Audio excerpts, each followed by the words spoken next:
Machine under transient condition এই topic পর্যন্ত discuss করেছি। এই ম্যাথটাও আমরা ডিসকাস করেছি। এখানে এসে আমরা রেখে দিয়েছি ভাই, তাই তো?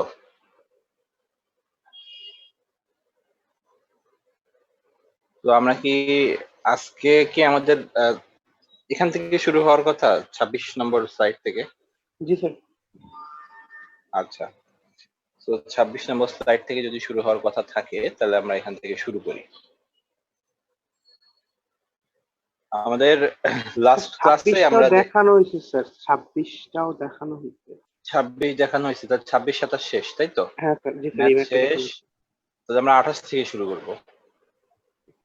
আচ্ছা, তো আমরা গত ক্লাস পর্যন্ত দেখেছিলাম যে একটা পাওয়ার সিস্টেমে, অর্থাৎ যদি একটা জেনারেটর থাকে, একটা মোটর থাকে, তাহলে symmetrical three phase short circuit fault occur করলে শর্ট সার্কিট কারেন্ট ক্যালকুলেশনের নিয়মটা কেমন হয় এবং কিভাবে আমরা শর্ট সার্কিট কারেন্টের ভ্যালু বের করতে পারি।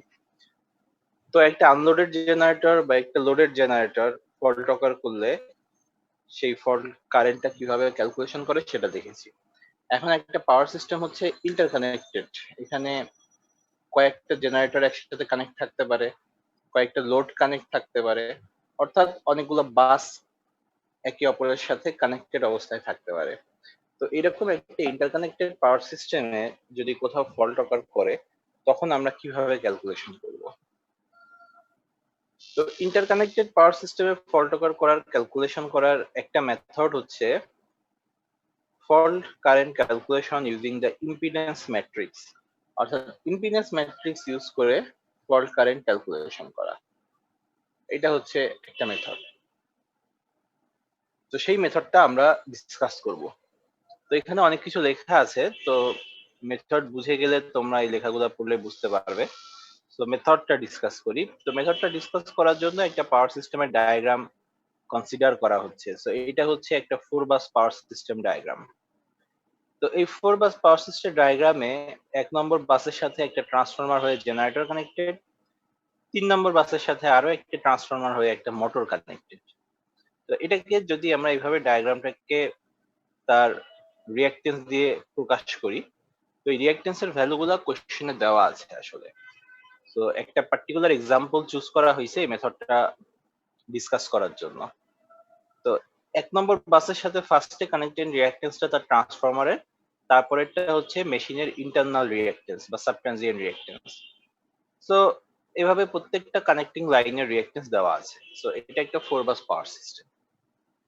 এখন যদি এই 4 বাস পাওয়ার সিস্টেমে বাস 2, এই বাস 2 তে একটা 3 ফেজ শর্ট সার্কিট ফল্ট অকার করে, অর্থাৎ বাস 2 থেকে একটা লাইন যদি গ্রাউন্ডের সাথে শর্ট হয়ে যায় তাহলে কি হবে? তো আমরা জানি যে বাস 2 থেকে যদি লাইন গ্রাউন্ডের সাথে শর্ট হয়ে যায়, একটা 3 ফেজ শর্ট সার্কিট ফল্ট অকার করে, তো তাহলে শর্ট সার্কিট ব্রাঞ্চ দিয়ে একটা কারেন্ট ফ্লো করে, শর্ট সার্কিট কারেন্ট। তো কোথাও যদি ভোল্টেজ সোর্স না থাকে তাহলে তো কারেন্ট ফ্লো করতে পারে না। ভোল্টেজ সোর্স না থাকলে কারেন্ট ফ্লো করতে পারে না। তোমরা যদি ল্যাবে কোনো একটা সোর্স অন রাখার পরে কোনো একটা লাইন শর্ট করে দাও, শর্ট সার্কিট কারেন্ট পাবা। কিন্তু সোর্স যদি অফ করে দাও তাহলে তো কোনো কারেন্ট ফ্লো করবে না। সো কারেন্ট ফ্লো করতে গেলে একটা না একটা ভোল্টেজ সোর্স থাকা লাগবে কানেক্টেড। তো 2 নম্বর বাস থেকে শর্ট সার্কিট হয়ে গেছে, তার মানে কারেন্ট ফ্লো করতে গেলে একটা ভোল্টেজ থাকা লাগবে, এক্সিস্ট করা লাগবে। সেই ভোল্টেজটাকে বলা হচ্ছে ফল্ট ভোল্টেজ। সো 2 নম্বর বাসে যে ভোল্টেজটা এক্সিস্ট করতো সেই ভোল্টেজটাই হচ্ছে ফল্ট ভোল্টেজ, অর্থাৎ ব্রাঞ্চটা শর্ট সার্কিট হওয়ার কারণে 2 নম্বর বাসের ভোল্টেজটা এখন রেসপন্সিবল যে এই এডিশনাল লাইন দিয়ে কারেন্ট ফ্লো করার ডাইভার্ট তার। সো তার কারণে 2 নম্বর বাস থেকে গ্রাউন্ডের দিকে একটা ভোল্টেজ সোর্স দেখানো হয়েছে, প্লাস উপরে মাইনাস নিচে একটা ভোল্টেজ সোর্স, যেটার নাম হচ্ছে ভিএফ বা ফল্ট ভোল্টেজ। এবং 2 নম্বর বাসের ভোল্টেজটাও দেখো ভিএফ বা ফল্ট ভোল্টেজ, কারণ 2 নম্বর বাসের ভোল্টেজটাই রেসপন্সিবল এই লাইন দিয়ে কারেন্ট ফ্লো করানোর জন্য। সেটাকে একটা সোর্স দিয়ে ডিনোট করা হয়েছে। তো যখন ফল্ট অকার করলো, তারপর আমরা যদি কোনো একটা শর্ট সার্কিট ব্রাঞ্চে ভোল্টেজ মেজার করার জন্য ভোল্ট মিটার কানেক্ট করি প্যারালি, তাহলে শর্ট সার্কিট ব্রাঞ্চের ভোল্টেজ আমরা পাবো হচ্ছে 0। সোর্স আছে কিন্তু পার্টিকুলার যে ব্রাঞ্চের রেজিস্ট্যান্স নাই, মানে শর্ট সার্কিট হয়ে গেছে, ওই ব্রাঞ্চের ভোল্টেজ আমরা 0 পাবো। তো ফল্ট অকার করার পরে শর্ট সার্কিট ব্রাঞ্চের ভোল্টেজ যে 0, সেটাকে দেখানোর জন্য এখানে আরেকটা ভোল্টেজ সোর্স উল্টা ডিরেকশনে সিরিজে অ্যাড করা হয়েছে। এটার মানে হচ্ছে যে এটা প্লাস ভিএফ, এটা মাইনাস ভিএফ, দুইটাকে যদি যোগ করো তাহলে ভোল্টেজ হচ্ছে 0, অর্থাৎ after the fault short circuit ব্রাঞ্চের ভোল্টেজ হচ্ছে 0। তো সেটাকে বোঝানোর জন্য অপোজিট ডিরেকশনের একটা ভোল্টেজ সোর্সকে সিরিজে যোগ করে এই ডায়াগ্রামে দেখানো হয়েছে। তো এখন ঘটনা হচ্ছে যে তাহলে এই যে একটা 4 বাস পাওয়ার সিস্টেম দেখা যাচ্ছে, এই 4 বাস পাওয়ার সিস্টেমে অ্যাকচুয়ালি একটা ফল্ট অকার করেছে বাস 2 তে। বাস 2 থেকে গ্রাউন্ডে 3 ফেজ শর্ট সার্কিট হয়ে গেছে। এর ফলে একটা ফল্ট ভোল্টেজ, যেটা 2 নম্বর বাসের ভোল্টেজ এক্সিস্ট করে, সেই ফল্ট ভোল্টেজ আমরা একটা পাবো, এবং একটা শর্ট সার্কিট কারেন্ট পাবো, যেটা আইএফ ডবল প্রাইম বা ট্রানজিয়েন্ট কারেন্ট হিসাবে ডিনোট করা হচ্ছে, সাব ট্রানজিয়েন্ট কারেন্ট। আমাদের উদ্দেশ্য হচ্ছে এই যে আইএফ ডবল প্রাইম বা sub transient current, short circuit current, এই কারেন্টের ভ্যালুটা বের করা। তো এটা বের করার জন্য এখন আমরা আগের মতো আর কোনো সিরিজ প্যারাল সার্কিট সলভ করে আসলে বের করতে পারছি না নর্মালি, কারণ এটা একটা ইন্টারকানেক্টেড পাওয়ার সিস্টেম। একটা লাইনের সাথে আরেকটা লাইনের কানেকশন আছে, আবার কখনো নাই। যেমন একের সাথে 3 নম্বর বাসের কোনো ফিজিক্যাল কানেকশন নাই, সিমিলারলি 3 এর সাথে একের নাই। তো এরকম কোথাও আছে, কোথাও নাই। তো আমরা এই পাওয়ার সিস্টেমটার ইম্পিডেন্স বা রিঅ্যাকটেন্সের ভ্যালু থেকে একটা অ্যাডমিটেন্স ডায়াগ্রাম ড্র করতে পারি, এবং বর্তমানে স্লাইডে তোমরা যে ফিগারটা দেখতে পাচ্ছ, এটা হচ্ছে তার অ্যাডমিটেন্স ডায়াগ্রাম। তো এখানে প্রত্যেকটা ভ্যালুই হচ্ছে তার অ্যাডমিটেন্স। তো এই অ্যাডমিটেন্স গুলা কিভাবে আসছে, এটা তোমরা এখন অ্যাডমিটেন্স ম্যাট্রিক্স ক্যালকুলেশনে এক্সপার্ট, সো তোমরা জানো যে ইম্পিডেন্স বা রিঅ্যাকটেন্স কে ইনভার্স করে সাসেপ্টেন্স বা অ্যাডমিটেন্স পাওয়া যায়। হ্যাঁ, কিছু বলবা কেউ?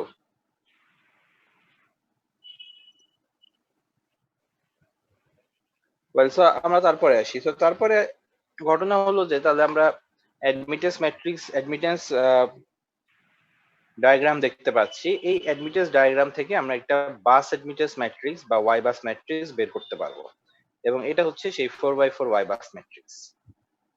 তো এই 4x4 ওয়াই বাস ম্যাট্রিক্স থেকে আমরা জানি যে কারেন্টের ইকুয়েশন আমরা লিখতে পারি Y bus matrix into voltage. এটা হচ্ছে কারেন্টের জেনারেল ইকুয়েশন। সেখান থেকে একটা 4x4 বাসের জন্য ওয়াই বাস ম্যাট্রিক্স এর ডাইমেনশন হবে 4x4, সো y11 থেকে শুরু করে y4x4 পর্যন্ত, এবং ভোল্টেজ হবে হচ্ছে 4টা বাসের 4টা ভোল্টেজ, V1 থেকে শুরু করে V4। তো এখানে এই ভোল্টেজ গুলোকে লেখা হয়েছে ডেল V1, অর্থাৎ ফল্ট অকার করার কারণে বাস ভোল্টেজের যে চেঞ্জটা, সেই চেঞ্জটা এখানে দেখানো হচ্ছে। ডেল্টা মানে হচ্ছে চেঞ্জ, ক্ষুদ্রাতি ক্ষুদ্র পরিবর্তন। সো ডেল V3 আর ডেল V4 মানে হচ্ছে ফল্টের কারণে 3 এবং 4 নম্বর বাসের ভোল্টেজের যে চেঞ্জটা আসছে, সেই চেঞ্জটা। আর মাইনাস ভিএফ মানে 2 নম্বর বাসে এখন ফল্ট অকার করছে, সো 2 নম্বর বাসের ভোল্টেজটা হচ্ছে ফল্ট ভোল্টেজের সমান, এবং সেটা হচ্ছে মাইনাস ভিএফ। মাইনাস ভিএফ কেন? কারণ এই ডিরেকশনে, অর্থাৎ 2 নম্বর থেকে গ্রাউন্ড, এই ডিরেকশনে কোনো কারেন্ট ফ্লো করতো না। 2 নম্বর বাসে ভোল্টেজ এক্সিস্ট করতো ভিএফ, কিন্তু সেই ভোল্টেজের কারণে এই ডিরেকশনে কোনো কারেন্ট ফ্লো করতো না, বাট এখন ফ্লো করতেছে উল্টা ডিরেকশনে। সো দ্যাটস ওয়াই এটা মাইনাস ভিএফ ফল্ট ভোল্টেজ। এবং এ পাশে হচ্ছে কারেন্ট। যখন শর্ট সার্কিট অকার করে তখন শর্ট সার্কিট ব্রাঞ্চ দিয়ে ম্যাক্সিমাম কারেন্ট ফ্লো করে, অন্যান্য ব্রাঞ্চের কারেন্ট হচ্ছে 0। সো ফর দিস রিজন 1, 3 এবং 4 এই তিনটা বাসের কারেন্টই হচ্ছে 0, কারণ শর্ট সার্কিট হয়ে গেছে, বাকি বাসের কারেন্ট 0, মানে বাকি ব্রাঞ্চের কারেন্ট 0। কারেন্ট শুধুমাত্র ফ্লো করতেছে 2 নম্বর বাস দিয়ে। তো দ্যাটস ওয়াই 2 নম্বর বাসেই ফল্ট কারেন্ট এক্সিস্ট করতেছে, এবং সেটা হচ্ছে মাইনাস আইএফ ডবল প্রাইম, কারণ সোর্সের বিপরীত দিকে কারেন্ট যাচ্ছে, যেটা ডিরেকশন আগে ছিল না, এখন এক্সিস্ট হয়েছে। So that's why fault current হচ্ছে মাইনাস আইএফ ডবল প্রাইম। তো তাহলে আমরা বুঝতে পারতেছি যে আমাদের এটা হচ্ছে একটা ইকুয়েশন, যে জেনারেল ইকুয়েশনটা যে কোনো পাওয়ার সিস্টেমের জন্য প্রযোজ্য। আমরা যদি একটা 10 বাস পাওয়ার সিস্টেম নিতাম, তাহলে এখানে y11 থেকে y10/10 পর্যন্ত 10/10 একটা ডাইমেনশনের y বাস ম্যাট্রিক্স এখানে আসতো। ডেল V1 থেকে শুরু করে ডেল V10 পর্যন্ত 10টা বাস ভোল্টেজ আসতো, এবং যদি 2 নম্বর বাসে ফল্ট অকার করে থাকতো, তাহলে 2 নম্বর বাসের current minus if double prime হতো, বাকি সব বাসের কারেন্ট 0 হতো। সো এটা আমরা একটা জেনারেল ইকুয়েশন হিসাবে কনসিডার করতে পারি। নেক্সট হচ্ছে এই ইকুয়েশন থেকে আমরা এই যে ভোল্টেজের যে চেঞ্জটা, এই যে দেখো যে ভোল্টেজের যে চেঞ্জ ডেল V1, এটার ভ্যালু বের করতে চাই। এটার ভ্যালু বের করতে চাইলে এটাকে তো ইকুয়েশনের বাম পাশে রাখতে হবে, বাকি সবকিছুকে ইকুয়েশনের ডান পাশে সরিয়ে দিতে হবে। তো বাস অ্যাডমিটেন্স ম্যাট্রিক্সকে যখন তুমি ডান পাশে সরিয়ে দিবা, তখন সেটা হয়ে যাবে ইম্পিডেন্স ম্যাট্রিক্স, অর্থাৎ অ্যাডমিটেন্স ইনভার্স হয়ে ইম্পিডেন্স ম্যাট্রিক্স হয়ে যাবে। তো এই যে ইম্পিডেন্স ম্যাট্রিক্স Z11 থেকে Z44, এটাকেই বলা হয় ইম্পিডেন্স ম্যাট্রিক্স, অর্থাৎ fault current calculation using the impedance matrix. তো এই হচ্ছে ইম্পিডেন্স ম্যাট্রিক্স মেথড, যে এই ইম্পিডেন্স ম্যাট্রিক্স ইউজ করে ফল্ট কারেন্ট ক্যালকুলেশন করা যায়। সো ডান পাশে লেখা আছে জেড বাস মানে হচ্ছে inverse of Y bus, Y বাসকে ইনভার্স করলে তুমি জেড বাস পাবা। তো এখানে সাধারণত একটা কমন ভুল হয়ে যায়, সেটা হচ্ছে অনেকেই মনে করে যে এই যে অ্যাডমিটেন্স ম্যাট্রিক্স আমি পেয়েছি, এই অ্যাডমিটেন্স ম্যাট্রিক্সকে যদি আমি ইনভার্স করে দিই প্রত্যেকটা এলিমেন্টকে, তাহলে আমি জেড বাসের এলিমেন্ট পাবো। আবার অনেকে মনে করে যে এই যে ইম্পিডেন্স ডায়াগ্রাম দেওয়া আছে শুরুতেই, এই ইম্পিডেন্স ডায়াগ্রাম থেকে যদি আমি ইম্পিডেন্সের ভ্যালুগুলা ঠিক যেভাবে বাস অ্যাডমিটেন্স ম্যাট্রিক্স ক্যালকুলেশন করেছিলাম সেভাবে ক্যালকুলেশন করি, তাহলে আমি ইম্পিডেন্স ম্যাট্রিক্স পেয়ে যাব। অ্যাকচুয়ালি এই দুইটা ধারণাই ভুল। ইম্পিডেন্স ম্যাট্রিক্স ইম্পিডেন্স ডায়াগ্রামের ভ্যালু বসিয়ে পাবা না, ওয়াই বাস ম্যাট্রিক্সের ইন্ডিভিজুয়াল এলিমেন্ট গুলাকে ইনভার্স করেও ইম্পিডেন্স ম্যাট্রিক্স পাবা না। ইম্পিডেন্স ম্যাট্রিক্স মানে হচ্ছে inverse of Y bus matrix. তোমাকে ফুল ওয়াই বাস ম্যাট্রিক্সটাকে ইনভার্স করে ইম্পিডেন্স ম্যাট্রিক্স পেতে হবে।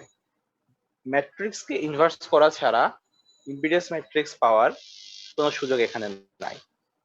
তো এখানে আরো একটা কথা বলে রাখি, ইন্টারকানেক্টেড পাওয়ার সিস্টেমে ফল্ট কারেন্ট ক্যালকুলেশন করার জন্য এই ইম্পিডেন্স ম্যাট্রিক্স মেথডটা খুবই পপুলার একটা মেথড।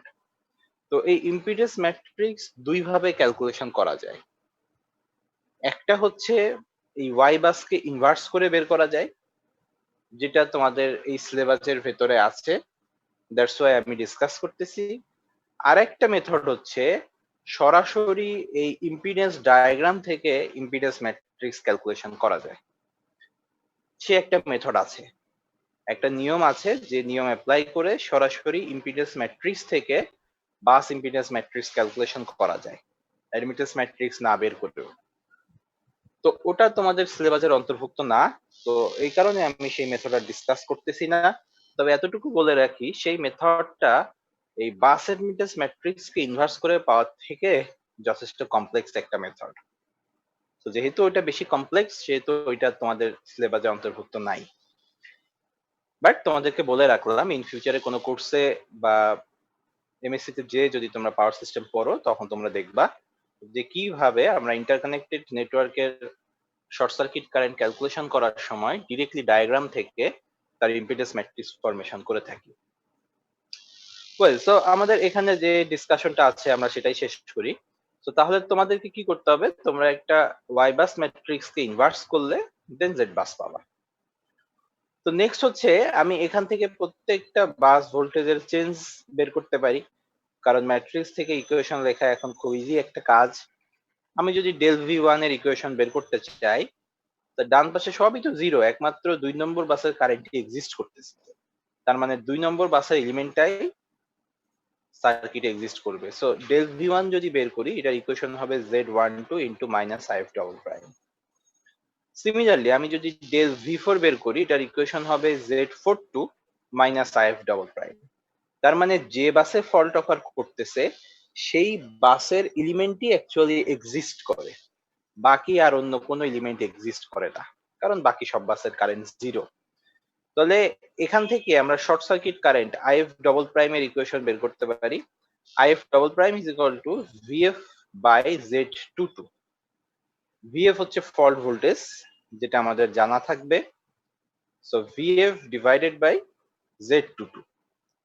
তার মানে আমরা বুঝতে পারছি, আমরা যদি শর্ট সার্কিট কারেন্ট বা ফল্ট কারেন্ট ক্যালকুলেশন করতে চাই, ফল্ট কারেন্টের ইকুয়েশন হচ্ছে ফল্ট ভোল্টেজ ডিভাইডেড বাই যে বাসে ফল্ট অকার করছে ওই বাসের সেলফ ইম্পিডেন্স। তো যে বাসে ফল্ট অকার করছে ওই বাসের সেলফ ইম্পিডেন্স। এখন প্রত্যেকটা বাসের ভোল্টেজ যদি আমি এখন ক্যালকুলেশন করতে চাই, ভোল্টেজের চেঞ্জ, তাহলে চেঞ্জের ইকুয়েশন এইটা। এখানে আইএফ ডবল প্রাইমের মান আমি বসিয়ে দিতে পারি, তো ফল্ট কারেন্টের মান বসিয়ে দিলে আমি এরকম ইকুয়েশন পাবো। তো ফল্ট অকার করার পরে প্রত্যেকটা বাসের ভোল্টেজের তাহলে কি চেঞ্জ আসলো? যখন ফল্ট অকার করেছিল তখন একটা সামান্য চেঞ্জ হয়েছে, যেটাকে আমরা delta V one, delta V three, delta V four বলেছি, এবং সেই মানটা আমরা ক্যালকুলেশন করেছি। তাহলে ফল্ট অকার করার পরে বাসের ভোল্টেজটা আসলে কত হবে? ফল্ট অকার করার আগের ভোল্টেজ প্লাস ফল্টের কারণে যে চেঞ্জটা হয়েছে সেটা। তো তাহলে সেটা আমরা এখানে বের করলাম, এটা হচ্ছে ফল্ট অকার করার আগের ভোল্টেজ। তো এটা একটা ফ্ল্যাট অ্যাজাম্পশন যে ফল্ট অকার করার আগে প্রত্যেকটা বাসের ভোল্টেজ ফল্ট ভোল্টেজের সমান ছিল। এটা একটা ফ্ল্যাট অ্যাজাম্পশন। যদি তোমার কোশ্চেনে প্রিফল্ট ভোল্টেজ বা বিফোর ফল্ট ভোল্টেজ কিছু বলে দেওয়া না থাকে, তোমাকেও এই অ্যাজাম্পশনটা করে নিতে হবে যে ফল্ট ভোল্টেজের সমান ছিল প্রিফল্ট ভোল্টেজ। আর যদি তোমার কোশ্চেনের প্রিফল্ট ভোল্টেজ বলে দেওয়া থাকে, যেমন বলে দেওয়া থাকলো 1 নম্বর বাসে ফল্ট অকার করার আগে ভোল্টেজ ছিল 1.5 পার ইউনিট, তাহলে তোমাকে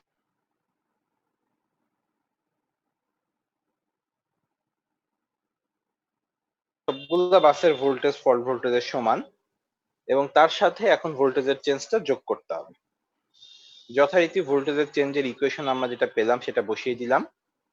এখান থেকে আমরা যদি ভিএফ কমন নেই তাহলে সবার সামনে 1 চলে আসবে। তো ভিএফ কমন নিয়ে নিলে সবার সামনে 1 চলে আসলো। তাহলে এটা হলো আমাদের জেনারেল ইকুয়েশন আফটার ফল্ট প্রত্যেকটা বাসের ভোল্টেজ। তো এখানে আমরা কিছু জেনারেল ইকুয়েশন ফরমেশন করতে পেরেছি। নাম্বার 1, ফল্ট কারেন্ট ক্যালকুলেশন করার ইকুয়েশন হচ্ছে ফল্ট ভোল্টেজ ডিভাইডেড বাই যে বাসে ফল্ট অকার করবে সেই বাসের সেলফ ইম্পিডেন্স আই হচ্ছে ফল্ট বাস নাম্বার। তো যদি ফল্ট 4 নম্বর বাসে অকার করতো তাহলে ফল্ট কারেন্টের ইকুয়েশনটা দাঁড়াতো ভিএফ ডিভাইডেড বাই Z44, 4 নম্বর বাসের সেলফ ইম্পিডেন্স। নেক্সট হচ্ছে আফটার ফল্ট যে কোনো বাসের ভোল্টেজের ইকুয়েশনটা দাঁড়ালো 1 minus ZZI divided by ZRI into VF। So provided that prefault voltage এবং ফল্ট ভোল্টেজ সমান, যে হচ্ছে তুমি যে বাসের ভোল্টেজ ক্যালকুলেশন করতেছো। ফল্ট যদি 4 নম্বর বাসে হয়ে থাকে তাহলে আই হচ্ছে ফল্ট বাস নাম্বার, যেটার ভ্যালু হচ্ছে 4, আর যে হচ্ছে তুমি যে বাসের ভোল্টেজ বের করতেছো। তুমি যদি 3 নম্বর বাসের ভোল্টেজ বের করে থাকো তাহলে জে এর ভ্যালু 3, তাহলে সেক্ষেত্রে V3 is equal to 1 minus Z34 divided by Z44 into VF। এটা হচ্ছে জেনারেল ইকুয়েশন। অর্থাৎ কোন বাসের আফটার ফল্ট ভোল্টেজ ক্যালকুলেশন করতে গেলে ওই বাস থেকে ফল্ট ভোল্টেজের মিউচুয়াল ইম্পিডেন্স ডিভাইডেড বাই যে বাসে ফল্ট অকার করছে ওই বাসের সেলফ ইম্পিডেন্স। ওয়ান মাইনাস সেটা করে তার সাথে ফল্ট ভোল্টেজ মাল্টিপ্লাই করে দিতে হবে। এটা হচ্ছে জেনারেল ইকুয়েশন। আরেকটা ইকুয়েশন হচ্ছে যে যদি তোমাকে বলা হয় একটা বাস থেকে আরেকটা বাসে কি পরিমাণ কারেন্ট ফ্লো করতেছে তার ইকুয়েশন বের করো। যেমন ধরো বলা হলো 1 নম্বর থেকে 4 নম্বর বাসে কি পরিমাণ কারেন্ট যাচ্ছে ইকুয়েশন বের করো। তাহলে আমাদের ইকুয়েশনটা দাঁড়াবে 1 নম্বর মাইনাস 4 নম্বর বাসের voltage V1 minus V4 into নেটওয়ার্কের অ্যাডমিটেন্স। সো 1 থেকে 4 এর অ্যাডমিটেন্স হচ্ছে মাইনাস যে 6.667 ইন্টু এই নেটওয়ার্কের অ্যাডমিটেন্স অথবা ডিভাইডেড বাই নেটওয়ার্কের ইম্পিডেন্স। সো নেটওয়ার্কের ইম্পিডেন্স হচ্ছে J.15। এই যে কোনো একভাবে বের করা যায়। তাহলে 1 থেকে 4 এ কত কারেন্ট যাচ্ছে বের করতে গেলে V1 minus V4 divided by নেটওয়ার্কের রিঅ্যাকট্যান্স অথবা V1 মাইনাস V4 ইন্টু নেটওয়ার্কের অ্যাডমিটেন্স। তো এখান থেকে আমরা ক্যালকুলেশন করতে পারি, সেই ইকুয়েশন দেওয়া আছে। তো যেটা আমরা আলোচনা করলাম সেটার রেসপেক্টে একটা ম্যাথ দেওয়া আছে এবং এই ম্যাথটা সেম ফিগার, সব ভ্যালু যা আগে দেওয়া আছে সেই ভ্যালু। তো এখন 4x4 একটা সিস্টেমের এটা হচ্ছে তার অ্যাডমিটেন্স ম্যাট্রিক্স, এটা হচ্ছে তার ইনভার্স করার পরে ইম্পিডেন্স ম্যাট্রিক্স। তো সব থেকে মজার ব্যাপার দেখো, ওয়াই বাস ম্যাট্রিক্সে 1 3 বা 3 1 ভ্যালু কিন্তু 0 ছিল, কিন্তু তুমি এটাকে ইনভার্স করে দিয়েছো, এখন সব ভ্যালু আছে, কোনো ভ্যালু 0 নাই আর। সো বাস ইম্পিডেন্স ম্যাট্রিক্স মানে হচ্ছে this is the inverse of Y bus matrix. 1 নম্বর কোশ্চেনে বলছে calculate the per unit subtransient fault current at bus 2। অর্থাৎ যখন 2 নম্বর বাসে একটা শর্ট সার্কিট ফল্ট অকার করেছে তখন 2 নম্বর বাসের সাবট্রানজিয়েন্ট ফল্ট কারেন্টটা কত হবে বের করতে হবে। সহজ হিসাব, 2 নম্বর বাসে সাবট্রানজিয়েন্ট ফল্ট কারেন্ট মানে fault voltage divided by Z22। Fault voltage তোমার কোশ্চেনে বলা নাই, কিছু বলা নাই, কোনো রেটিং দেওয়া নাই জেনারেটরের, কোনো মোটরের ফল্ট ভোল্টেজ কত, কিছু বলা নাই। তো কোনো কিছু বলা না থাকলে ফ্ল্যাট অ্যাজাম্পশন 1 অ্যাঙ্গেল 0 ডিগ্রি, এগুলা কোশ্চেনে বলা থাকবে না যে এটা অ্যাজিউম করে নাও, এগুলো ধরে নিতে হবে। যখন তোমার কিছু বলা নাই তোমাকে অ্যাজিউম করে নিতে হবে the fault voltage should be 1 angle 0 degree. Z22 এর ভ্যালু দেখো এখানে J.2104, সো দ্যাট ইজ এখানে বসে গেছে J.2104। তাহলে এটা আমরা পেয়ে গেলাম তার শর্ট সার্কিট কারেন্ট পার ইউনিটে। এখন এই ম্যাথে পার ইউনিট থেকে আমরা কিন্তু রিয়েল ইউনিটে কনভার্ট করতে পারবো না। কেন পারবো না? কারণ কোশ্চেনে রেটিং দেওয়া নাই। রেটিং যখন দেওয়া নাই তখন তোমাকে বেস ভ্যালু ধরার সুযোগ নাই এবং তখন পার ইউনিট থেকে রিয়েল ইউনিটে কনভার্ট তুমি করতে পারবা না। যে সকল ম্যাথে তোমার রেটিং দেওয়া থাকবে সেই সকল ম্যাথে পার ইউনিট থেকে রিয়েল ইউনিটে কনভার্ট করাটা বাধ্যতামূলক, না করলে মার্কস কম পাবা। কিন্তু যে সকল ম্যাথে রেটিং দেওয়া থাকবে না, যেমন পার্টিকুলার এই একটা এক্সাম্পল, এই ম্যাথে তুমি রিয়েল ইউনিটে কনভার্ট করতে পারবা না এবং করার দরকারও নাই। 2 নম্বর কোয়েশ্চেন বলছে calculate per unit voltage at every bus in the system during the subtransient period. So subtransient পিরিয়ডে প্রত্যেকটা বাসের ভোল্টেজ কত হবে? তো আমরা ইকুয়েশন জানি, V1 V2 V3 V4 এর যে ইকুয়েশনটা একটু আগে আমরা বের করেছি সেই ইকুয়েশনের মধ্যে মান বসিয়ে দিব এবং পেয়ে যাব।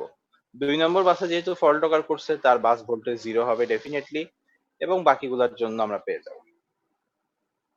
লাস্টে বলেছে calculate per unit current I1 flowing in the line 1 during the subtransient period of the fault। 1 number line দিয়ে যে কারেন্টটা যাচ্ছে, 1 নম্বর লাইনটা হচ্ছে বাস 1 থেকে বাস 2 এর সাথে কানেক্টেড। তো এই লাইন দিয়ে বাস 1 থেকে বাস 2 তে যে কারেন্টটা যাচ্ছে সেটা ক্যালকুলেশন করার নিয়ম যথারীতি আমরা বললাম V1 মাইনাস V2 ইন্টু এই লাইনের অ্যাডমিটেন্স। সো এই লাইনের অ্যাডমিটেন্স কত দেখো, minus J5। V1 minus V2 into minus J5। তো এখানে সামান্য একটু ভুল আছে, V1 minus V2 minus J5 হবে, এখানে প্লাস J5 হয়ে গেছে, এটা মাইনাস J5 হবে। তো এই হলো আমাদের ম্যাথ। তো এরই সাথে আমাদের ইন্টারকানেক্টেড পাওয়ার সিস্টেমের ফল্ট অ্যানালাইসিস শেষ। তো কারো যদি কোনো কোয়েশ্চেন থাকে তাহলে বলতে পারো।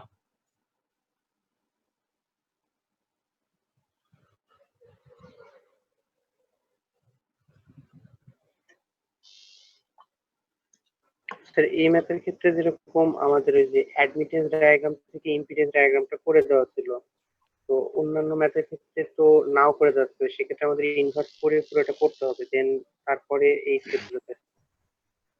হ্যাঁ, সেই ক্ষেত্রে তোমাদেরকে ইনভার্স করে নিয়ে পুরোটা করতে হবে। তো সেক্ষেত্রে আমি একটা কথা তোমাদের বলতে পারি, সেটা হচ্ছে তোমাদের যদি ইনভার্স অর্থাৎ ম্যাট্রিক্সে ইনভার্স হাতে করার প্রয়োজন পড়ে, মানে তোমাদের নিজেদের করার প্রয়োজন পড়ে, সেক্ষেত্রে 3/3 ম্যাট্রিক্সের বেশি ইনভার্স ম্যাট্রিক্স করা লাগবে না।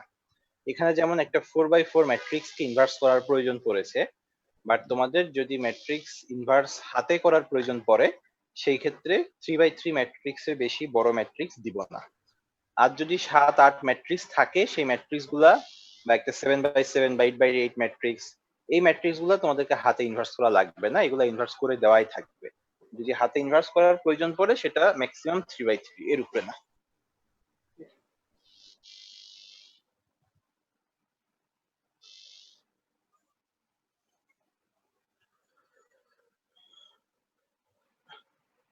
নেক্সট আর কোনো কোয়েশ্চেন?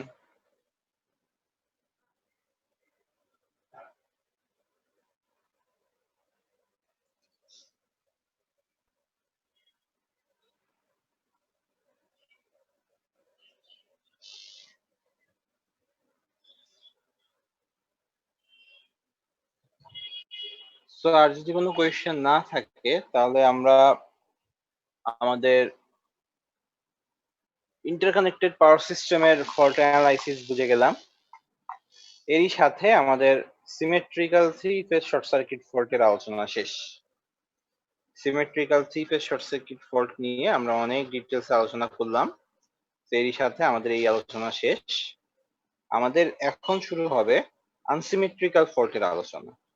অর্থাৎ একটা সিস্টেমে শুধুমাত্র যে সিমেট্রিক্যাল ফল্ট অকার করবে তা না, একটা আনসিমেট্রিক্যাল ফল্ট অকার করতে পারে। এবং আমরা জানি যে সিস্টেমে আনসিমেট্রিক্যাল ফল্ট অকার করার পরিমাণটাই আসলে বেশি। তো একটা সিস্টেমে যদি আনসিমেট্রিক্যাল ফল্ট অকার করে, তাহলে একটা সুবিধা এবং একটা অসুবিধা আছে। সুবিধা হচ্ছে সিমেট্রিক্যাল শর্ট সার্কিট ফল্টে সব থেকে বেশি ফল্ট কারেন্ট ফ্লো করে এবং মারাত্মক ক্ষয়ক্ষতি হওয়ার আশঙ্কা থাকে, যদি না সার্কিট ব্রেকার পারফেক্টলি ফল্টটা ক্লিয়ার করতে না পারে।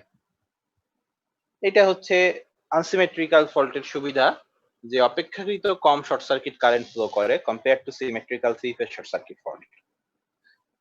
অসুবিধা হচ্ছে আনসিমেট্রিক্যাল ফল্ট ক্যালকুলেশন করাটা ঝামেলার, কারণ সিমেট্রিক্যাল ফল্টে প্রত্যেকটা ফেজের ভোল্টেজ ব্যালেন্স কন্ডিশনে থাকে, কিন্তু আনসিমেট্রিক্যাল ফল্টে ফেজ ভোল্টেজ গুলা ইমব্যালেন্স হয়ে যায়, ফেজ কারেন্ট গুলা ইমব্যালেন্স হয়ে যায়। সো এই ইমব্যালেন্স ভেক্টর গুলাকে ক্যালকুলেশন করতে গেলে আইদার আমাকে প্রত্যেকটা ফেজকে ইন্ডিভিজুয়ালি ক্যালকুলেশন করা লাগে, অথবা কোনো টেকনিক অ্যাপ্লাই করা লাগে, যে টেকনিকের মাধ্যমে আমরা আনব্যালেন্স ভেক্টর গুলার ক্যালকুলেশন করতে পারি। তো সেই আলোচনা এখানে করা হয়েছে। শুরুতেই একটা হেডিং দেওয়া আছে, সিমেট্রিক্যাল কম্পোনেন্টস। তো কি জিনিস এটা, সেটা আমরা দেখব।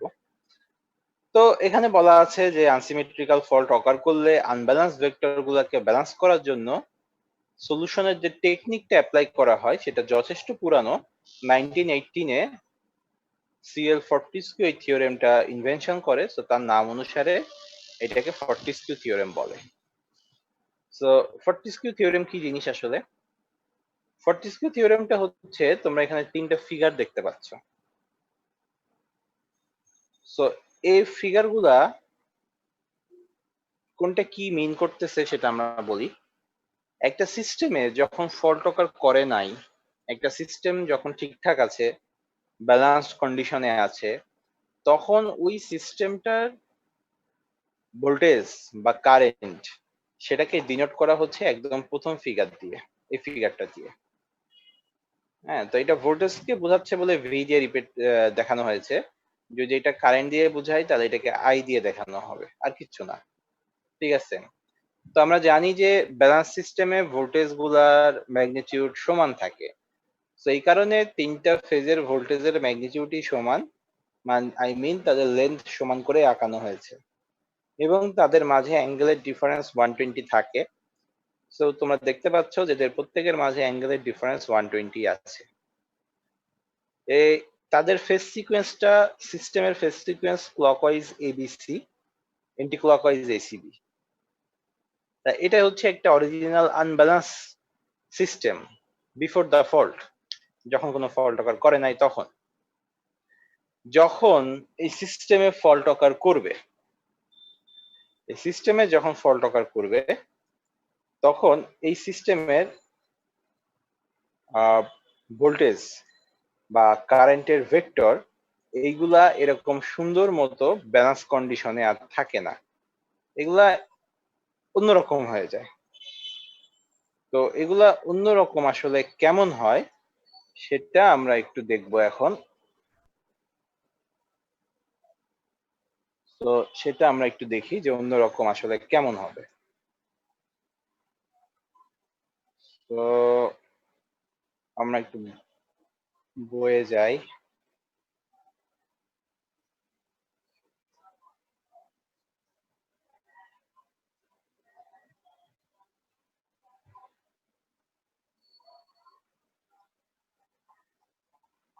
আহ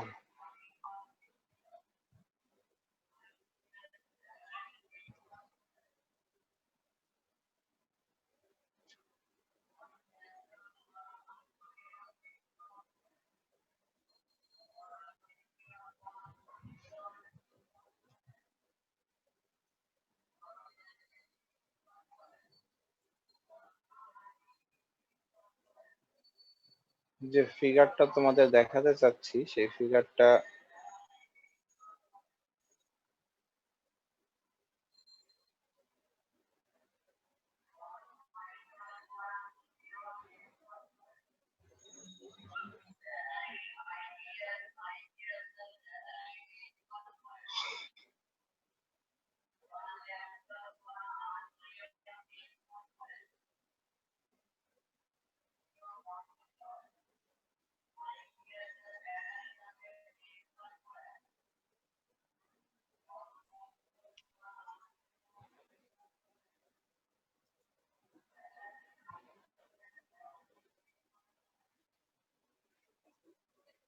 তো তোমাদেরকে যে ফিগারটা আমরা দেখাতে চাচ্ছিলাম সেই ফিগারটা আমরা আপাতত খুঁজে পেয়েছি।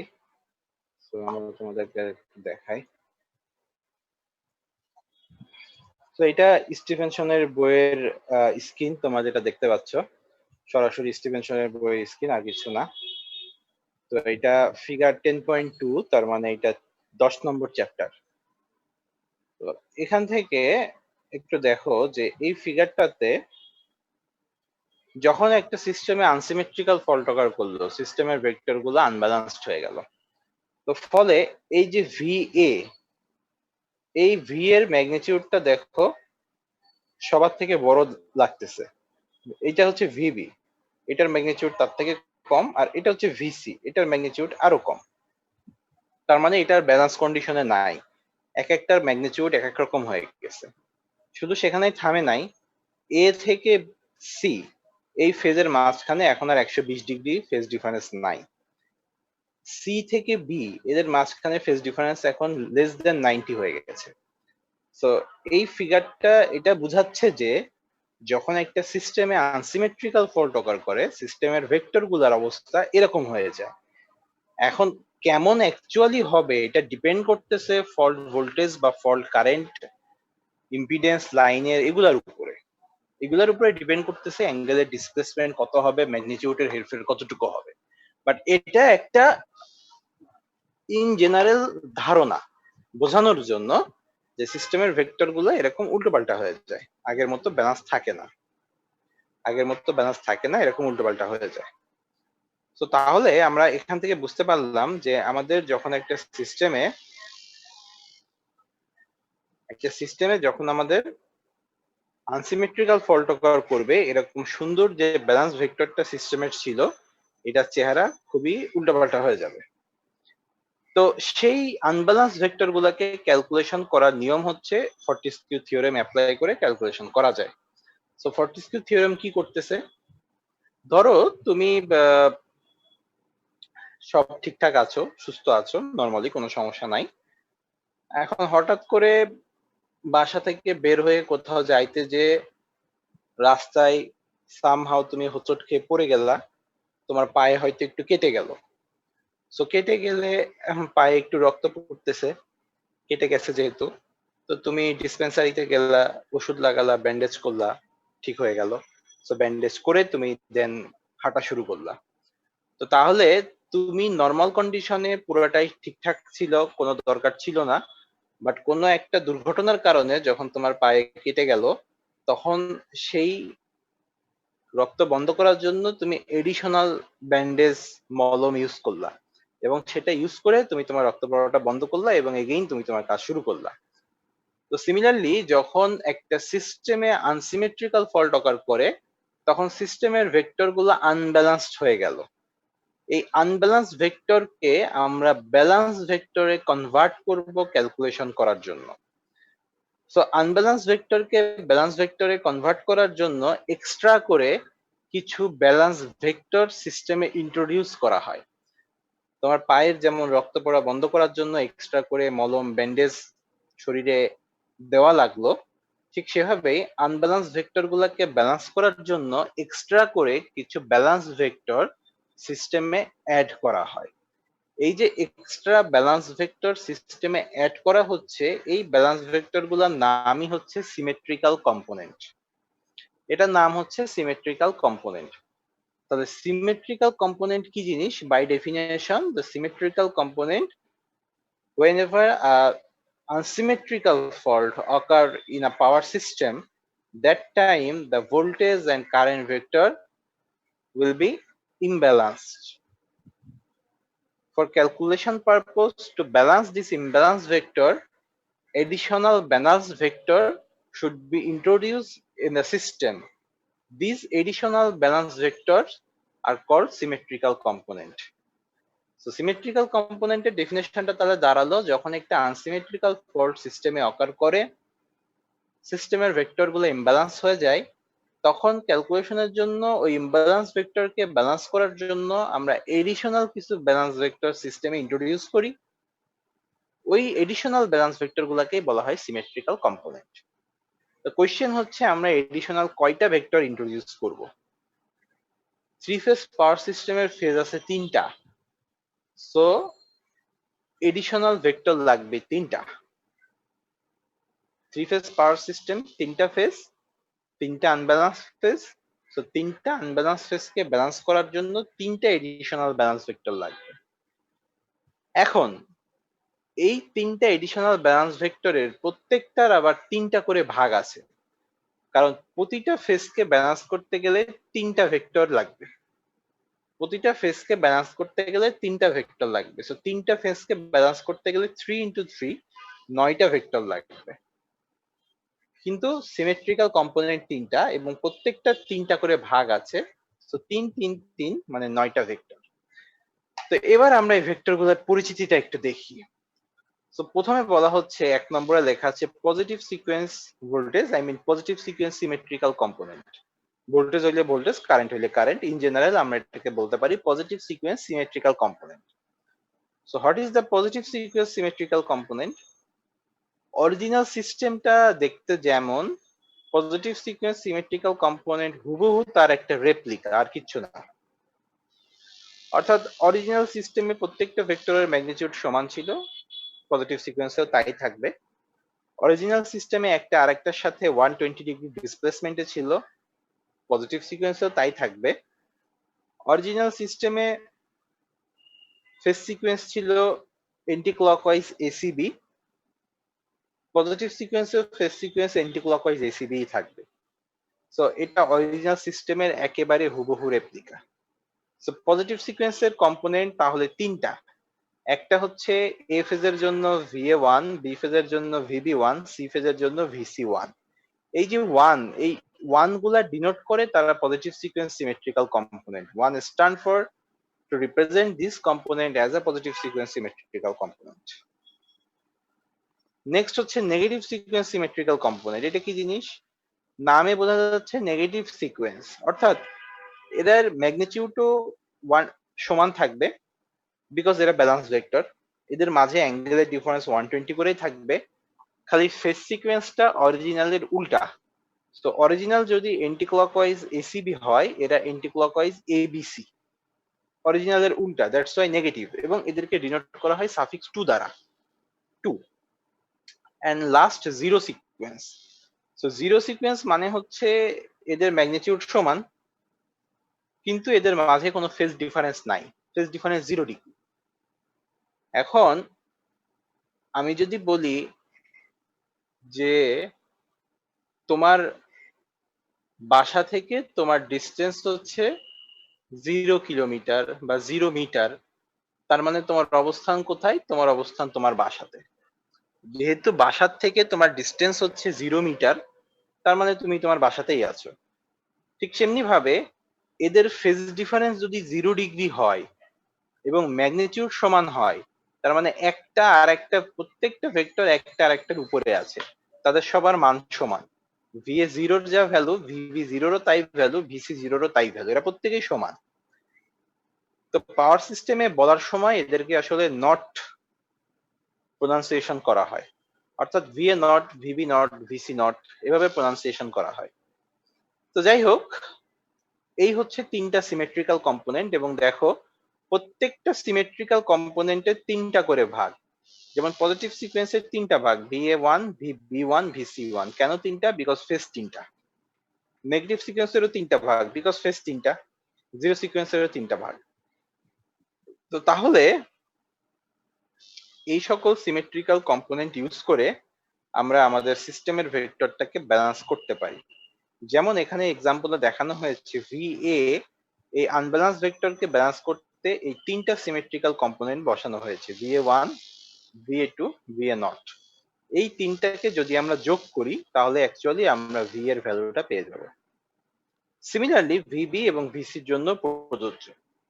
এখন ডায়াগ্রামটা এমন বেঁকাতেরা কেন হলো, কতটুকু অ্যাঙ্গেল করে হবে, কোনটা কার সাথে কোন পজিশনে যে বসবে, এটা ডিপেন্ড করতেছে এই ভ্যালুগুলোর ম্যাগনিটিউড এবং অ্যাঙ্গেলের উপরে। যে VA1, VA2, VA0 এদের ম্যাগনিটিউড কত, এদের অ্যাঙ্গেলের ডিসপ্লেসমেন্ট কত, এটার উপরে ডিনোট করতেছে যে এরা কিভাবে বসবে। যদি VA1 এবং VA2 এর অ্যাঙ্গেলের ডিফারেন্স 150 ডিগ্রি মতো হয়ে যায়, তো এটা আরো বেঁকে যেত। VA2 এর সাথে VA0 90 ডিগ্রি না হয়ে যদি 110 হতো, তাহলে এটা আরেকটু ডান দিকে সরে যেয়ে হতো, এটা এই পাশে সরে আসতো।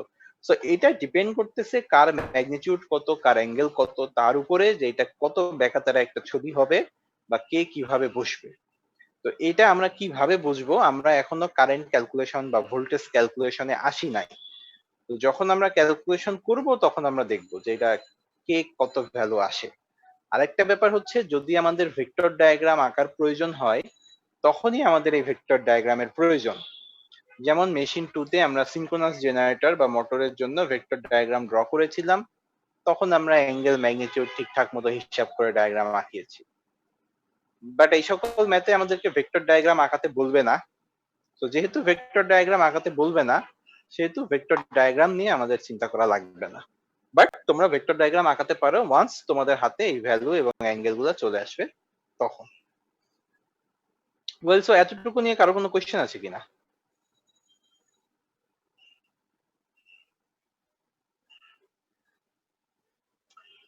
ঠিক আছে, কোয়েশ্চেন যদি না থাকে তাহলে আমরা একটু পরে চলে যাই। তাহলে VA, VB, VC এদের ইকুয়েশন হচ্ছে VA মানে VA1 plus VA2 plus VA0। এই 3টাকে যোগ করলে VA পাবো। সিমিলারলি VB এবং VCর জন্য প্রযোজ্য। তো নেক্সট হচ্ছে যে এখান থেকে আমরা ছোট্টবেলায়, অর্থাৎ ফার্স্ট ইয়ার সেকেন্ড সেমিস্টারে এসি সার্কিটে এ অপারেটর জে অপারেটর পড়ে আসছিলাম।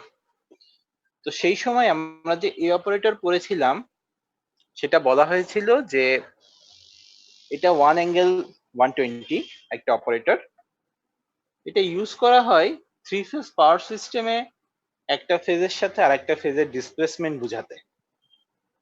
এটা ওখানে লেখা ছিল অ্যাপ্লিকেশনে, যদি তোমাদের মনে থাকে।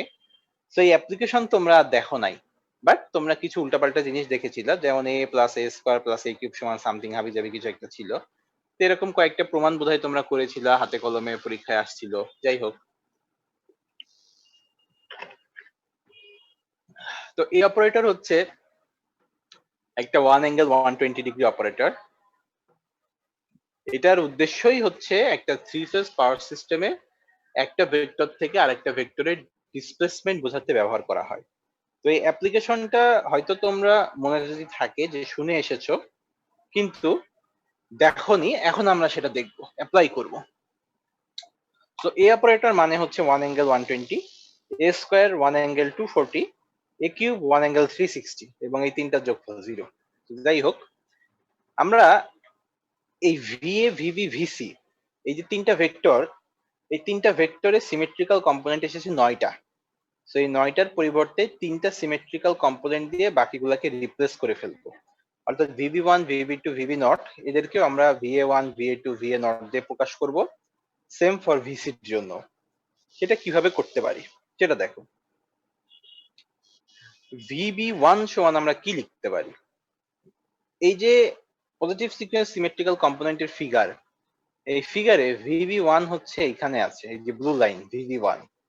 এই VB1 এর সাথে VA1 এর দূরত্বটা কত, কত দূরে অবস্থিত এরা? এদের তো ম্যাগনিটিউড সমান, কিন্তু কতটুকু ফেজ ডিসপ্লেসমেন্টে আছে? যদি আমি এন্টি ক্লকওয়াইজ ক্যালকুলেশন করি তাহলে 120 প্লাস 120 240 ডিগ্রি ফেজ ডিসপ্লেসমেন্টে আছে। তার মানে VB1 VA1 এর থেকে 240 ডিগ্রি ফেজ ডিসপ্লেসমেন্টে আছে। সো আমি যদি VA1 কে 240 ডিগ্রি দিয়ে মাল্টিপ্লাই করে দিই, আমি VB1 পেয়ে যাব, কারণ এদের ম্যাগনিটিউড সমান। সো 1 অ্যাঙ্গেল 240 ডিগ্রি দিয়ে মাল্টিপ্লাই করলে 1 অ্যাঙ্গেল 240 ডিগ্রি, এটা হচ্ছে এ স্কোয়ার। তো তাহলে আমি VA1 কে যদি এ স্কোয়ার দিয়ে মাল্টিপ্লাই করি দেখো, তাহলে আমি VB1 পেয়ে যাব। এখন আমি যদি বলি যে আমি VB2 বের করতে চাই, তাহলে সেকেন্ড ফিগারে আসি, নেগেটিভ সিকোয়েন্সে। VB2 এর সাথে VA2 ডিসপ্লেসমেন্ট হচ্ছে 120, মানে হচ্ছে এ। সো VA2 কে যদি আমি এ দিয়ে মাল্টিপ্লাই করি, আমি VB2 পেয়ে যাব। VB0 আর VA0 এরা তো সমান, বিকজ এদের অ্যাঙ্গেলের ডিসপ্লেসমেন্ট 0 ডিগ্রি।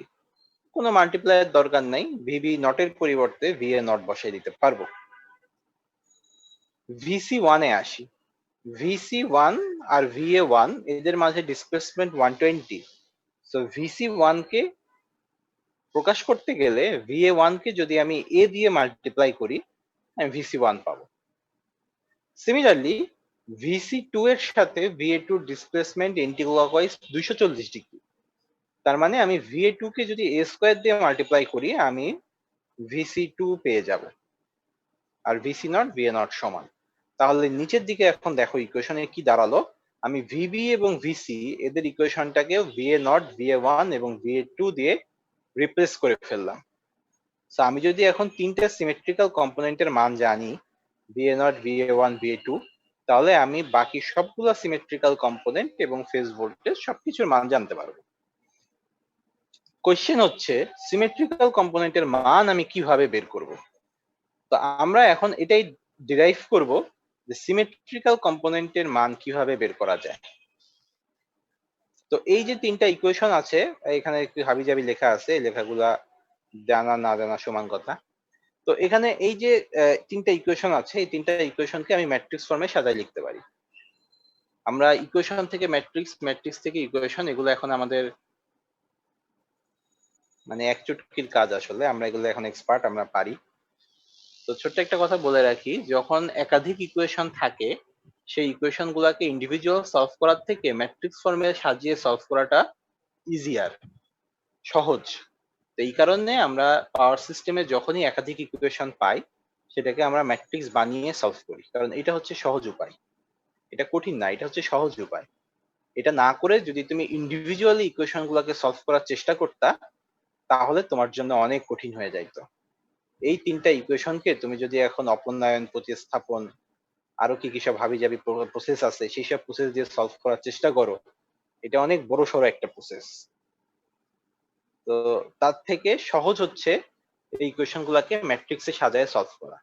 তো এই সহজের কারণেই আমরা পাওয়ার সিস্টেমে ইকুয়েশন গুলাকে ম্যাট্রিক্সে সাজায় সলভ করি। এটা কঠিন করার জন্য না, এটা সহজ করার জন্য। তা না হলে তুমি বাসায় হাতে কলমে এই ইকুয়েশন গুলা ইন্ডিভিজুয়ালি সলভ করে VA0 VA1 বা VA2 মান বের করে দেখো, এটা যথেষ্ট একটা কমপ্লেক্স ফরম্যাট দাঁড় করাবে তোমার জন্য। তো এখন তাহলে এই তিনটাকে আমরা ম্যাট্রিক্স ফর্মে সাজিয়ে লিখলাম, এখানে এই পাশে, এরপরে সিমেট্রিক্যাল কম্পোনেন্ট, মাঝখানে তাদের কোএফিসিয়েন্টের ম্যাট্রিক্স 3x3 ম্যাট্রিক্স। তো এগুলা ফেজ ভোল্টেজ, তো ভিপি দিয়ে ডিনোট করা হয়েছে। এটা সিমেট্রিক্যাল কম্পোনেন্ট অফ ভোল্টেজ, তো ভিএস দিয়ে ডিনোট করা হয়েছে। মাঝখানেরটা একটা কনস্ট্যান্ট ম্যাট্রিক্স, সো এটাকে এ দিয়ে ডিনোট করা হয়েছে, ক্যাপিটাল এ। এটা একটা কনস্ট্যান্ট ম্যাট্রিক্স বিকজ 1 হচ্ছে নিউমেরিক্যাল ভ্যালু, এ স্কয়ার একটা কনস্ট্যান্ট 1 অ্যাঙ্গেল 240, এও একটা কনস্ট্যান্ট 1 অ্যাঙ্গেল 120, সো পুরোটাই একটা কনস্ট্যান্ট ম্যাট্রিক্স। এখন আমরা সিমেট্রিক্যাল কম্পোনেন্ট বের করতে চাই, তাহলে সিমেট্রিক্যাল কম্পোনেন্টটাকে ইকুয়েশনের এক পাশে রেখে বাকি সবকিছুকে আরেক পাশে নিয়ে যেতে হবে। সো এ ম্যাট্রিক্সকে এই পাশে নিয়ে গেলে এটা এ ইনভার্স হয়ে যাবে। সো এ ইনভার্স করবা, বাসায় ক্যালকুলেশন করবা হাতে, এ ইনভার্স করলে দেখবা এটা আসে 1/3 অফ এই জিনিসটা আসছে। তো তাহলে এটা বসে গেল A inverse of phase voltage. তাহলে এবার এখান থেকে তুমি ম্যাট্রিক্স ভেঙে ইকুয়েশন লিখে ফেলো। So VA naught is equal to এইটা 1/3 VA plus VB plus VC. VA1 is equal to 1/3 common নিয়ে VA plus A into VB plus A square into VC, এবং VA2 is equal to 1/3 common নিয়ে VA plus A square VB plus A into VC। তাহলে এটা হচ্ছে symmetrical কম্পোনেন্টের equation. এখান থেকে যদি আমরা ফেজ ভোল্টেজটা জানি, সিমেট্রিক্যাল কম্পোনেন্ট অফ ভোল্টেজ বের করতে পারবো। সেম প্রসেস কারেন্টের জন্য সত্য, শুধু ফিগারে ভি এর জায়গায় আই বসাতে হবে, এই সকল নোটেশনে ভি এর জায়গায় আই বসাতে হবে, তাহলেই হয়ে যাবে। সো দেখো ম্যাট্রিক্সে সাজিয়ে ইকুয়েশনটা কত দ্রুত আমরা সলভ করে ফেললাম। বাট এটা ম্যাট্রিক্সে না সাজিয়ে যদি হাতে ভিএ নট ভিএ1 ভিএ2 এর মান এটা দিয়ে বের করতা, তাহলে দেখতে এটা একটা কিরকম একটা প্যারাদায়ক কাজ হয়ে দাঁড়ানো। ওয়েল, সো এতটুকু নিয়ে কারো কোনো কোশ্চেন আছে কিনা?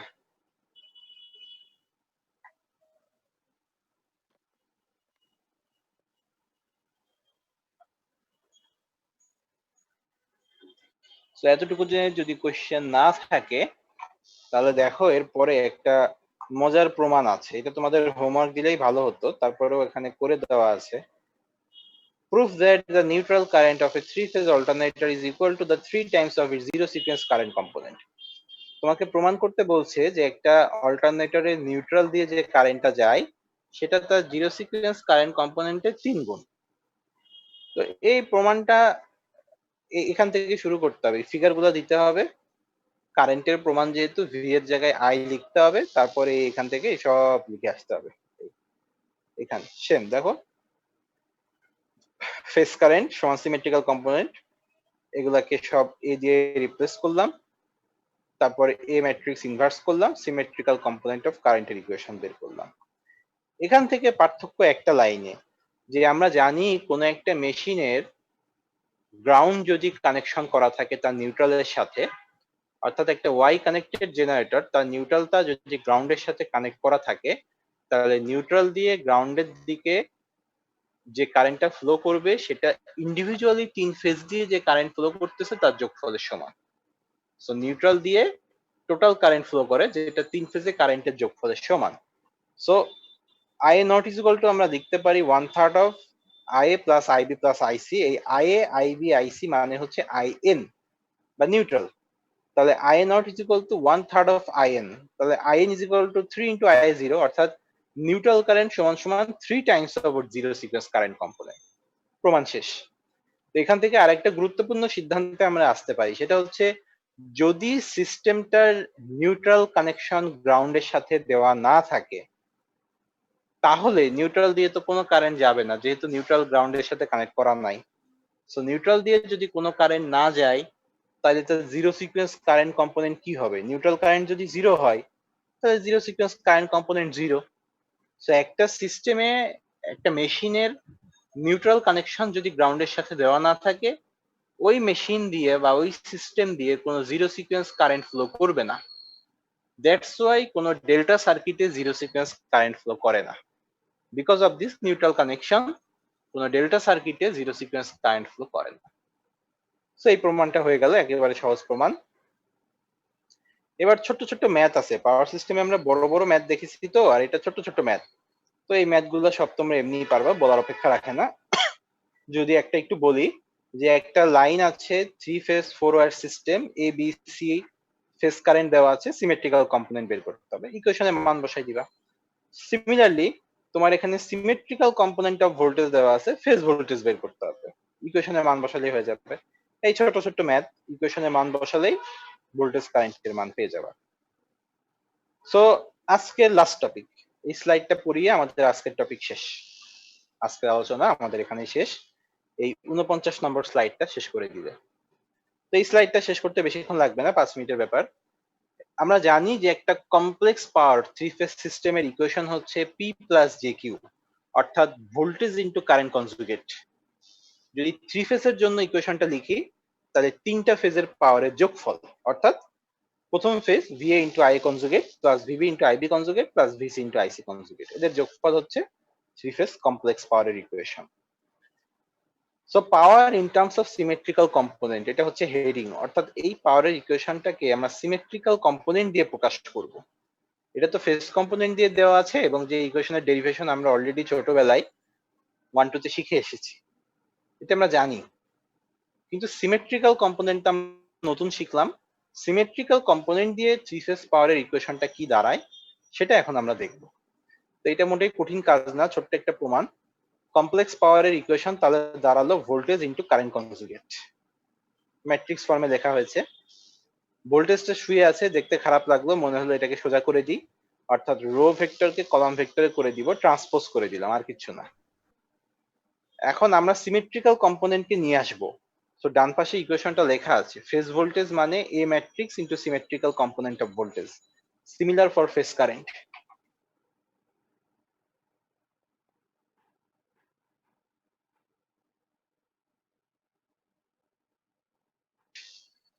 এটাকে ভেঙে ফেললাম। ভেঙে ফেলার পরে ইকুয়েশনটা আর হলো symmetrical component of voltage transpose. এটা হচ্ছে এ ম্যাট্রিক্স এর ট্রান্সপোজ। এ ম্যাট্রিক্স কে রো কলামে শিফট করলে সেম থাকে, কোনো চেঞ্জ হয় না। এ কনজুগেট, এটা হচ্ছে এ ম্যাট্রিক্স এর কনজুগেট। সো এ ম্যাট্রিক্স কে যদি কনজুগেট করো, তাহলে দেখো একটু নিউমেরিক্যাল ভ্যালু গুলো তো সেমই থাকবে। কনজুগেট মানে অ্যাঙ্গেলকে নেগেটিভ করা। তো এখানে 2 এই এলিমেন্টটা হচ্ছে এ স্কোয়ার, এ স্কোয়ার মানে অ্যাঙ্গেল 240। তো এটাকে যদি কনজুগেট করো অ্যাঙ্গেলটাকে, তাহলে 240 আর বাকি থাকে কত, 120। তার মানে এ স্কোয়ার চেঞ্জ হয়ে যাবে এ। সেইটার কনজুগেট করলে এই এ স্কোয়ার চেঞ্জ হয়ে পরের লাইনে এ হয়ে যাবে। এ হচ্ছে 120, এটাকে যদি কনজুগেট করো বাকি থাকে কত, 240। সো এ কনজুগেট মানে এ চেঞ্জ হয়ে যাবে এ স্কোয়ার। তো এর সাথে এ কনজুগেটের পার্থক্য এতটুকু, এ স্কোয়ারটা এ হয়ে যাবে, এটা স্কোয়ার হয়ে যাবে, আর কিছু না। এবার এটাকে গুণ করে দাও, এ এবং এ কনজুগেট, এ এবং এ কনজুগেট এদেরকে গুণ করলে, হাতে গুণ করে দেখো, এই দুইটা ম্যাট্রিক্স গুণ করলে একটা 3 আসে, 3 ইন্টু আইডেন্টিটি ম্যাট্রিক্স, একটা 3 আসে। সো এই 3টাই এই সামনে চলে আসলো। 3 আসবে এটা বোঝা যাচ্ছে, এটা আসলে দেখো 1 into 1 plus 1 into 1 plus 1 into 1, তার মানে কত, 1 যোগ 1 যোগ 1 মানে 3। এটা 3 সামনে আসবে, এটা বোঝাই যাচ্ছে। ক্যালকুলেশন করে এই হচ্ছে সেই 3, বাকি আইডেন্টিটি ম্যাট্রিক্স। এটা হচ্ছে সিমেট্রিক্যাল কম্পোনেন্ট অফ ভোল্টেজ, এটা হচ্ছে কারেন্ট কনজুগেট। তাহলে এখন গুণ করে দিলে 3 into VA naught I naught conjugate plus VA one I one conjugate plus VA two I two conjugate. তাহলে এটা হচ্ছে থ্রি ফেজ পাওয়ারের equation in terms of their symmetrical component. So আমাদের ডেরিভেশন শেষ। কারো যদি কোনো কোয়েশ্চেন থাকে তাহলে করতে হবে।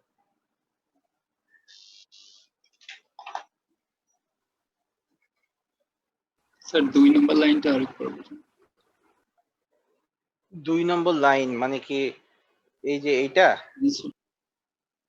এটা হচ্ছে ফেজ ভোল্টেজকে সিমেট্রিক্যাল ভোল্টেজে কনভার্ট করেছি। সো ফেজ ভোল্টেজ থেকে সিমেট্রিক্যাল কম্পোনেন্টের ইকুয়েশনটা হচ্ছে ফেজ ভোল্টেজ মানে A into symmetrical component of voltage, তাই লেখা হয়েছে। Similar for current, phase current মানে A into symmetrical component of current, আর কিছু না। জি স্যার। দেখো আর কারো কোনো কোয়েশ্চেন আছে কিনা।